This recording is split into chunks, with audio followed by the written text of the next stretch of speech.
All right, so today we'll begin our preparation for Atlanta. We touched on them a little bit earlier in the week, but the main focus on Monday was really on the New York Giants. Touching base some things we did early in the season, some schemes going forward, some personnel looks.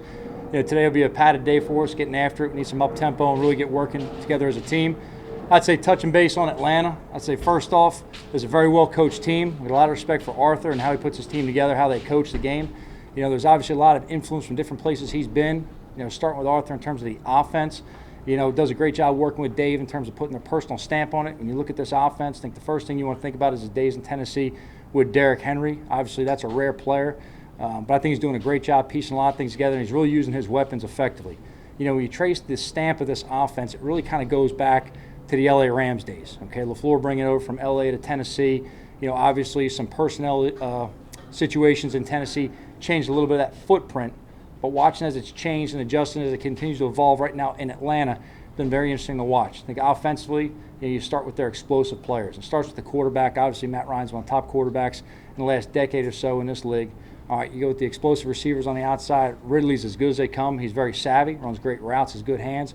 He's very quick at going upfield. He has very good agility in open space to make you miss if you're not a good sound tackler. Fundamentals in the open space will be key against this guy, and then also playing with good fundamentals in pass defense and not giving them opportunities for open receptions. You go to the tight ends, I think obviously they have several good options there. I think Pitts, the young guy, obviously stands out. And there's a reason they took this guy so high in the draft. There's a reason a lot of people liked him coming out. You can talk about this guy being a big receiver. The guy is very capable of blocking and run their offense as a tight end. But you see him in the last couple games, obviously, as the packages start to unfold and really develop with this guy. He's definitely a threat down the field. You saw against Tampa him taking a slant, really extending that thing and getting vertical with it. Some of those pop passes over the seam. This guy's really a threat with the ball in his hand. He's definitely a weapon. They can line him up out wide, matched up on corners, and run all the receiver routes as well. So this guy's a versatile piece. And then, between the running backs, I think the one guy is a little bit of a unique piece that I think goes in that stamp of maybe Tennessee is, Patterson. One thing about CP is he is a big, strong man. Whether you talk about him in a return game or in the offensive game, this guy really runs that wide zone scheme they're bringing from the LA days, the Tennessee days, the footprint in this offense. Does a great job really stretching and running. When you watch this guy with the ball in his hand, I don't care if it's kickoff, return, or offense, the one thing this guy does is really build speed, put stress on your defense, sticks his foot in the ground, and he gets vertical. The thing about this guy, you let him get going, he's very hard to take down. He's very big, he's very strong, he's very powerful. And without going ahead and trying to group guys in the same category, I think there's a lot of things they did with Henry in Tennessee that really apply directly over with how they're using CP right now. Obviously, he's a different piece in the pass game with how they use him. Obviously, you can see him really starting to evolve with his role in the offense, had an explosive game against Tampa Bay. This guy's definitely someone you have to account for every time he's on the field, whether he's playing gunner, covering kicks, whether he's a kickoff returner, whether he's on offense as a runner or a pass catcher. This guy's really gone ahead and developed his game throughout his career and built a lot of versatility on it. I think Ragone does a great job in terms of using the pieces with him, working with Arthur. There's going to obviously be a lot of elements you see from his days in Chicago under that tree with Nagy. That West Coast tree that kind of stems from Andy Reid does a great job of really using things that hurt you in the past. They package them a little bit differently. So we got to be very aware of things that came up in previous games as well as past games and last year with our team. They're going to look to expose personnel and systematic deals. They do a great job offensively. Defensively, got a ton of respect for Dean Pease. And this guy's been around for a long time for a reason. You could say on the surface the defense comes from a similar tree, that there's a lot of similarities between what we do and they do. I think the thing he does a great job of is really using the personnel he has available. You see a lot of guys that were in, Dan Quinn's defense last year that he's turning and kind of using a little bit different scheme. The way he's using them up front and in coverage, he's really doing an effective job right now. I think there's some things you can kind of look at on stat sheet that are very misleading. It's a very aggressive defense. They got speed off the edge to rush the passer. You saw that, with the strip sack Fowler had right there on Tom. All right, late in the game the other day. Obviously they can get after you with the blitzes and the packages inside. That's definitely something they do very well. They play that aggressive zone defense where they can disguise the looks. They can play 3 deep or 2 deep, really shade it, and it really kind of breaks down to giving you something short, breaking on you, and then punching the ball out. This team's third in the league for forced fumbles for a reason. They're very aggressive. You can see great eye control with these guys in open space, really looking for bad fundamentals on ball security, and they really look to attack it. There was the one they punched down a Fournette the other day. It's a great teaching clip for our team in terms of how they're structured and taught to attack that ball. All right, there's going to be multiples in that defense. We've got to play very sound. It's got to start up front with protection, giving ourselves either a chance to throw the ball and get it out, and then the run game, obviously, getting our chance to get this thing vertical and get it moving up the field or hit the edge, whoever ends up coming up within the game plan. Special teams-wise, I say Marquise does a great job right now. He's been around a lot of aggressive coordinators as he's worked throughout his years in the league. He's taken some things from each one of those guys, but he's definitely putting his own personal stamp on it. The thing that really sticks out to me when you watch his tape is aggressive. They're aggressive in the return game with explosive returns to get this thing going. They're definitely a home run threat every time they have the ball in their hands. They're aggressive to block kicks, whether it's the field goal rush or the punt rush. They're very big on using their size players or defense players to create mismatches on your long snapper, your wings on the punt team, trying to collapse your edges on field goal protection. They do a great job really getting after you and using their size players. They also have a very talented and very fast young core. They're covering kicks right now very well, really limiting other teams' return games from getting going. I think this team plays with a lot of multiples as well. So when we talk about their special teams, we talk to our team about them being aggressive within the multiples, and then also we have to play aware for the fakes, the gimmicks, the formation shifts. Things are going to come up throughout the game. So, look, this is a good team. They got a lot of good players. They've definitely improved from week 1 to week 2. We expect to see the best football they have to play. We expect to see an up-tempo type game with these guys looking to take shots and be explosive. We have to have a good week of prep right here as a team and take that step forward. Our focus is on improving as a team. That being said, I'll open up to any questions you have. Thanks, Bob. What makes Ridley such a dangerous receiver? Well, it ain't one thing. It's not just one thing. I think this guy's got a lot of experience, number one. He's very savvy. He has great awareness in space when he's playing against zone of really finding the open spot. He doesn't tip his routes at the top. That's the other thing, too. He doesn't get high in his pad level and his feet get out in front of his body. This guy can really run and press chest over knees over toes and make sudden cuts. He's got very good agility. He's very good athletically. He's very good hands. And then that quickness to get going vertical. A lot of times you got fast receivers, Jordan, that when they get the ball in their hand, if you get them going, it's kind of like that train going up the hill. They kind of got to get going to get the momentum. He's one of those where he sticks his foot in the ground, and he's going right now. He has top speed very quickly. So that separation of hitting that top speed fast overrides really a top speed of someone maybe straight line faster but can't get going as fast. Joe, what do your medical people tell you what Evan can do today, and what do you expect from him late this week? So we're going to start him out early with the trainer, see where he's at. He had a decent day the other day. He's still progressing, moving in the right direction. We're hopeful early in coming out of camp. Obviously, we didn't put him on IR. That we're hopeful to get him to this point right here. We're going to have to see these next couple days how we can string it together. Again, I talk all the time about the point is to get guys on the field and keep them on the field. So you want to make sure guys coming off certain injuries that you don't press them too early and risk getting those guys out there playing fast and then losing them. So we're going to have to see him at practice today, see what he does, see if he can stay out there with us. You said he had a decent day the other day? He did a decent day today. Decent. This decent is not great, right? I mean, you can go and paraphrase and try and structure whatever it is. I mean, for me, decent's decent. So. Do you view Saquon getting that 41-yard run as like a positive sign that he's getting closer to the Saquon that you need him to be? Yeah, I don't think sitting here trying to compare someone to what they were in the past is really ever, the objective of us as a coaching staff. I think it's a positive for the team, knowing that he can make explosive runs for us. I see him going out there every day. He practices hard. He plays with confidence. Obviously there's some things coming off an injury like that you've got to have certain stepping stones. But like I've said all along, when the medical team says he's green light to go, we got to go ahead and start playing with him. So he's done a good job preparing for us. He's done a good job in performance for us. We're going to keep on going with him. Joe, I think you've said that Daniel played pretty well the other night. Yes.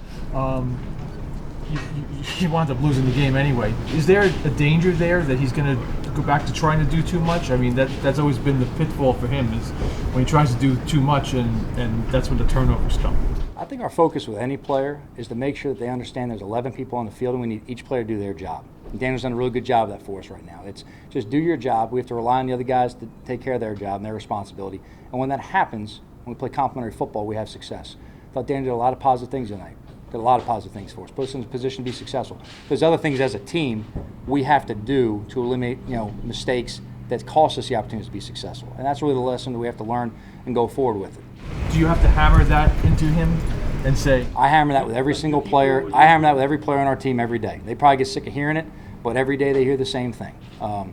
Daniel's no different than any player. I try to make that point every day in terms of doing our job, working hard, putting the team first, but making sure that we rely and communicate with the people next to us every day. Daniel's done a great job of really playing within the role and understand that he can't, look, I think everyone at some point is a competitor, wants to do something to change the game. To me, the important thing is for every player to understand, you'll change the game by doing your job with good fundamentals and execution, and you change the game when everyone else does their job as well. So you can't press it and try to force it. That's really when you start seeing mistakes from around the league. You see guys in different situations, you say, hey, they're close, they're pressing, they make an error throw, they make a bad mistake as a runner reaching out for the ball, getting the touchback, when it goes through the end zone, things like that. You just got to make sure you keep pressing these guys with fundamentals. So our guys are very competitive. Our guys come out here, obviously, every week. We practice, we play, we prepare to have success. That's always the focus. That's always the goal. The goal is to improve as a team and put ourselves in position for that. Daniel does a great job every day coming out and working his hardest. We all have confidence in him and how he does that. In terms of him pressing too far, just to read the question, My message is always the same. Just play within the system, play within your role, facilitate the offense, good things will happen. Joe, when you've said in the past the idea when a guy puts mistakes on film, teams will drill down and go after it. With a guy like Daniel who puts together the kind of game that he put down the other night, I'm not saying it was perfect, but obviously it was pretty good. Do you have to walk a line of, okay, just go out and do the same thing, or do you think that teams will now attack what he did well, the other night, that it's almost like a different way to attack what he was successful at? I believe, I can't speak for everyone, but I believe everyone always tries to neutralize your strengths and take advantage of your weaknesses. The message I always have to the team that I believe is until you get something off tape, teams are going to attack it. When I say get it off tape, I mean you've got to watch at least 4 games in this league of seeing a scheme, a system, a personnel situation that it's no longer an issue. You've got to see someone prove over a course of time that they can handle whatever you're going to throw at them. So to me, we have to be very conscious of if you have a breakdown of protection, if you have an error on special teams, if you have something with a personnel mismatch on defense or offense, whatever it may be, you have to understand, everybody's watching that tape, right? It's a small league. Everyone watches everybody's tape all the time. Everybody's looking to steal, copycat, borrow, whatever you want to call it. So until you get that off tape, I'd say it's at least a 4-game stretch, teams are coming after you. And I think in different phases of the game, that may hold up for a longer period of time. To me, in special teams, it's almost an entire season. You have a breakdown of protection, they're going to test it every week. In situational football, maybe it's 3rd down or 2-minute. You don't get those situations, you get 3rd down every week. But you don't always get a true 2-minute or an end-of-game type situation every week. So once you show something, until you show that it's no longer an issue as a team, teams are going to attack it. Joe, you talked about Ridley and what makes him so tough. How do you think Bradbury's played so far this year? I'm pleased with the way James is progressing. There's obviously things that every player in this team, we have to keep doing better and keep getting better. We're far from a finished product. But I like the way he comes out, works, and competes. I've seen a lot of production, obviously, in games. He's competing for us. I think James is off to a good start for us. How much does having the Dory affect your sort of philosophy on how much you would want James to go follow other teams' top receivers, or does it? I don't think it affects anything directly with what we want to do with James. Look, certain game plans we play more matchup based. Some game plans may think is the best thing based on what the opponent does to play right and left, field boundary, whatever we do. Every week we come in on Wednesday like we did today and we explain the game plan to the players. We make sure through training camp we build in a lot of that versatility so when guys hear different adjustments or what may be different each week, they understand that this isn't really new to us. I think Adoree gives us flexibility within matchups. I don't think it limits James anything he's going to do. I don't know if that answers your question or not. I mean, it's not going to restrict us anything we want to do with James. Hey, two more. If you look around the league, it seems there's a lot of high-scoring games. Is that because it's harder to disrupt the quarterback's rhythm these days with what offenses are doing? You watch the trends of the league. I mean, what you just said is very true in a lot of ways. I think the structure and rules of the league, lead to higher scoring at times. The inability to really disrupt receivers down the field the way you used to. Some of the restrictions on quarterbacks, not that you want to make them a target, but the reality is the rules are a little bit different now than they were, call it 10, 12, 15 years ago. I think it leads to higher scoring the way it's structured. That's just part of the game. You can't panic or overreact. You have to go into games and understand, look, these guys get paid to play offense. These guys get paid to coach offense. They're going to have a scheme or a system that's going to work at some point. It's how do we adjust, how do we fix it, and how do we move on within the game to make sure we limit that opportunity again. So offensively, we got to make sure we take advantage of our opportunities to finish drives. That's something we have to do. And defensively, we have to take advantage of the opportunities to get teams off the field. That's something we got to work on this week. One more. Hey, Joe, I apologize if the timing is off here, but it's a little awkward. I think we got you Monday, and after you talked, Kenny Golladay said, "No, I was yelling at Jason Garrett, not Jones." Is there a difference there? Do you have to address that? Do you have to make sure that there is none of that fighting on the sidelines between a player and a coach? Yeah, I'd like to clarify. I mean, I said the same thing the other day. To me, speaking with emotion and fighting are two completely different things. Now, maybe it's because of where I grew up and how it is. I mean, maybe I talk with my hands a lot. Maybe I raise my voice a lot. I don't know. Maybe I don't overreact sometimes to volume. Look, I got to apologize to certain people on the sideline. Sometimes we have, support staff out there or, people that help us. And I got to kind of tell them on the front end, whatever I say today, don't take it personal. In the heat of the moment, things happen, things get going. Look, like I said the other day, when there's something that has to be disciplined, I'll discipline it. I talk to all parties all the time. We're very transparent, open with our team. Look, if there was an issue, it would be handled. I love the way Kenny competes. The one thing I really love about this guy, he's got a lot of fire. Got a lot of fire, and he wants to go out there, wants to be successful. The conversation the other day wasn't anything in terms of an attack on a coach or a player specific to you have to do something better. It was just simply put of, hey, I can do this. Give me a chance on this type of route, whatever it may be. Those things happen a lot. I mean, look, I'll be honest with you, like, me and Nate Ebner may talk like an old married couple. Normally comes to the sideline and, our volume doesn't really get restricted too much. He may come over and, give me or T-Mac what's on his mind, and at the time he's come off the field, you're playing with a lot of adrenaline, a lot of emotion. Things happen right there. Now, there's a fine line between disrespect, fighting, and communicating with volume and intensity. We know the difference right there. We know the difference.